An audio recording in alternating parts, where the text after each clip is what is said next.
you tucked in? Oh, yes. All the weight I lost. Since when? Oh, I don't know. Well, you had quite a little pot there, Dad. Did I? Yes. Yes, but look, all through here, all through my chest. Well, we'll put some of it back on you. You've been eating pretty well this last week. You know, I never had hair on my chest. I don't understand it. I mean, you've got hair on your chest. I just never had any. But I'm confident that if I can get some exercise. Do you remember when I used to get you up in the morning and we'd go down and do calisthenics to the radio? Yes. Yeah. 1, 2, 3, 4. 1, 2, 3, 4. And then at lunch every day, I used to swing the Indian clubs. I gave you a set one time, didn't I? Yes, I think so. Oh, well, we'll have to dig those out. 1, 2, 3, 4. 1. What should we wait till morning for that? Oh, remember when we used to put the gloves on and box down on this side porch? I don't think you ever liked that very much. Manly art of self-defense. Gentleman Jim Corbett. Well, it's something else again now. Things to worry about. But I'm confident that if I could get over to the club, and I plan to, and play some golf, swap stories with the fellas. Too bad you never took up golf. Now, Alice could have played a good game of golf, but she had a temper. Inherited it from her mother's father, a irascible old bastard. Okay, pardon my French. I was just going through this bureau drawer. I don't know, just looking over things. Remember this? Yes. I never had occasion to use it. I took it out west with me one time when we went to Arizona instead of Florida. Shot at rattlesnakes on a rock pile.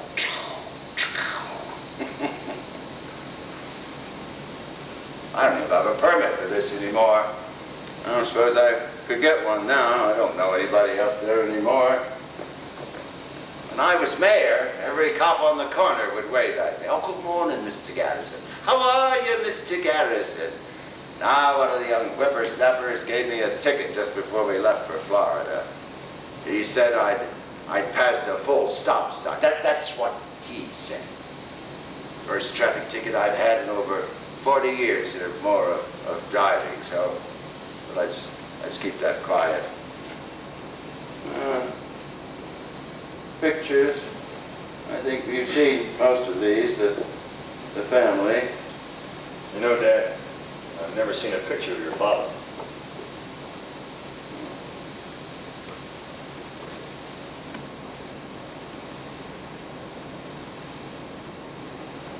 Well, he's just a boy. That was taken just shortly before he was married. Well, I've always thought of him as, well, the way you talked about him is... Oh, he was a fine-looking man before he started to drink. Big, square, high color. But he became my mortal enemy. Did you ever see this? And I set up a home for my brother and sister. We were all out somewhere, and he came around one day and ripped up all my sister's dresses and shoes. Drunk, of course. 2 or 3 days later, he came back to apologize and to ask for some money. I threw him out. Next day, he came around and left this note. You are welcome to your birth. And you kept it? Oh, yes. Oh, yes. I never saw him again until years later when he was dying in Bellevue. And somebody got word to me, and I went down to see him, see if he wanted anything. He said he wanted some fruit. So I sent him in a few oranges. He died the next day. Still, there must have been something there to love, to understand. About my father? No. Remember this? best dad in the whole world on Father's Day. That was, yeah, 1956. That was a lovely tribute, Gene. I appreciated that. You know, I've got all of your Father's Day cards in here somewhere. You know, your mother always referred to you children as her jewels, but perhaps because my interests were different, I always thought of you as my dividends. I never wanted children. I mean, coming from the background that I did, and we didn't have Alice for a long time, and then your mother persuaded me. She said that you would be a comfort in our old age, and you are, Gene. Well,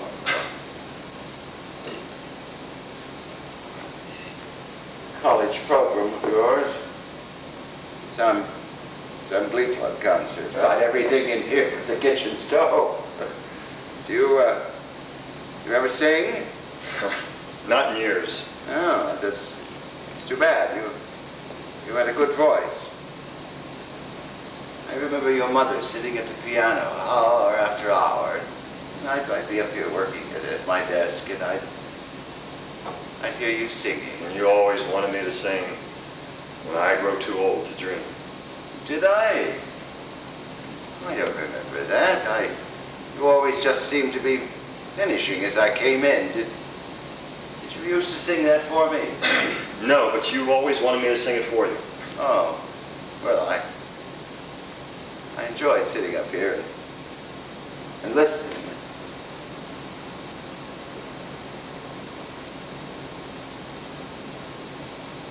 And that was my mother. She was 25 when that was taken. Yes, Dad, I've seen it.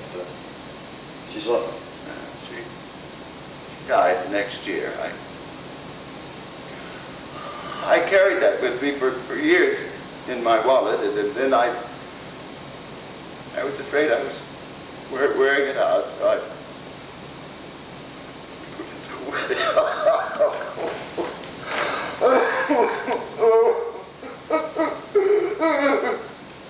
I'm sorry.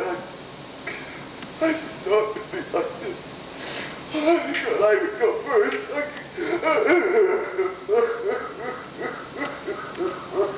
It's rough, Dad. It's bound to be rough. No. I'll be all right. It just comes over me. It'll pass. I'll get a hold of myself. Don't try, Dad. Believe me, it's best. No.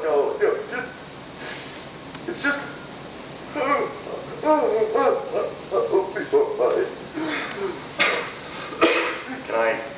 Can I be putting these things away, Dad? No, I just. Yes, if you would, please. I don't know what I'd do without you, Gene.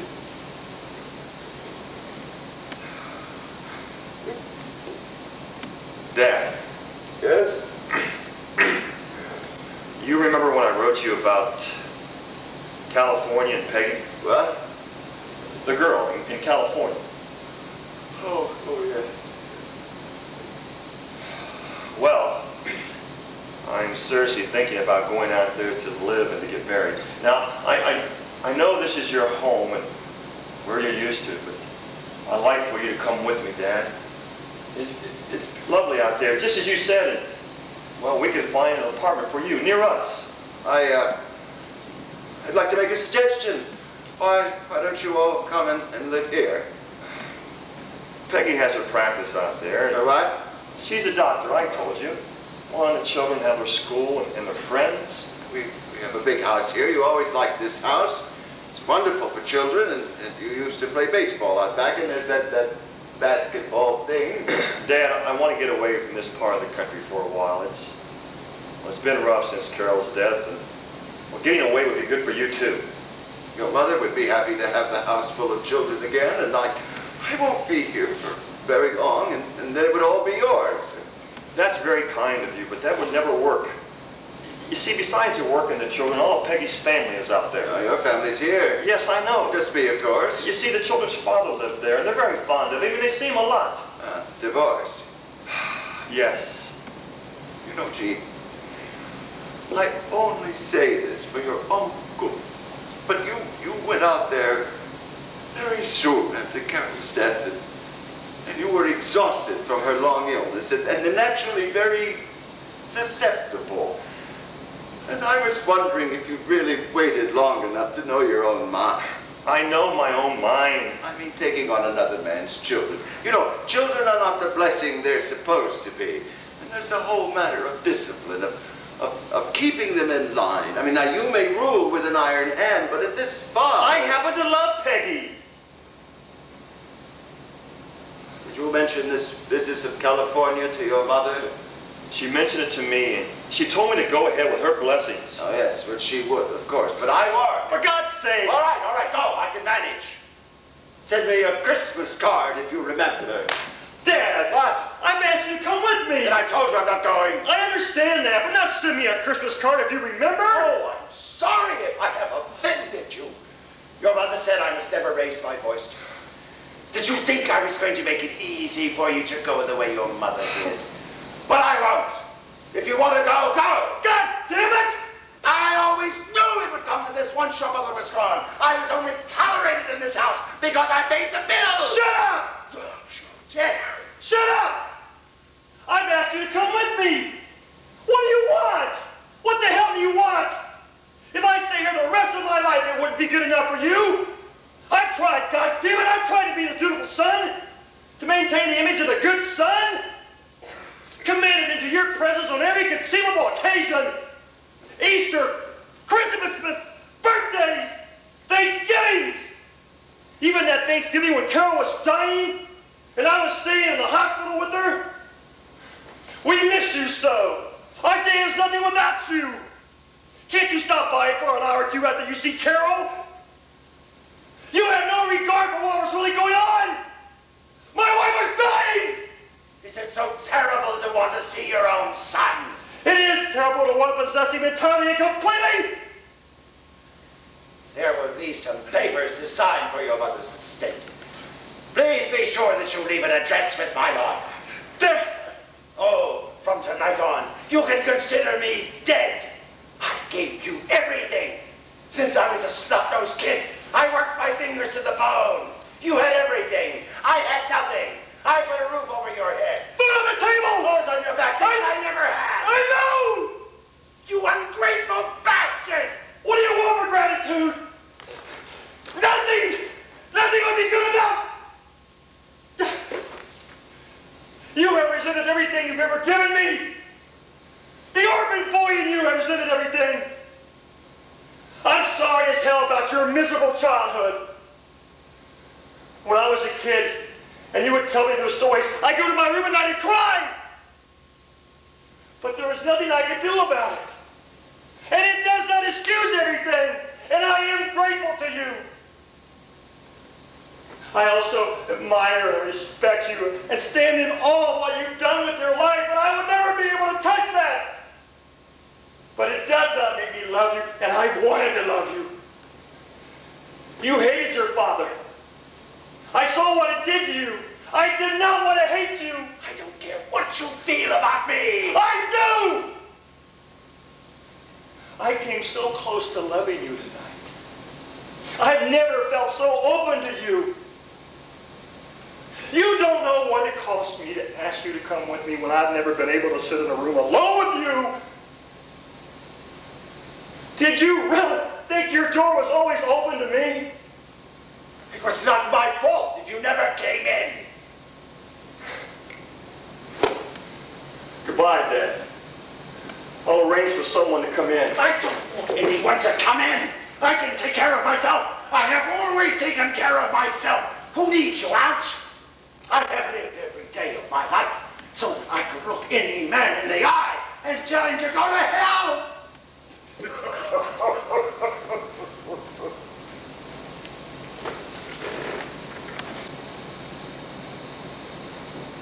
When I would visit him, we would sit and look at each other. His eyes would mist over, and his nostrils would pinch with emotion. But I could never learn what that emotion was. Anger, or love, or regret. One day, while he was sitting in his wheelchair, staring without comprehension into space, he died.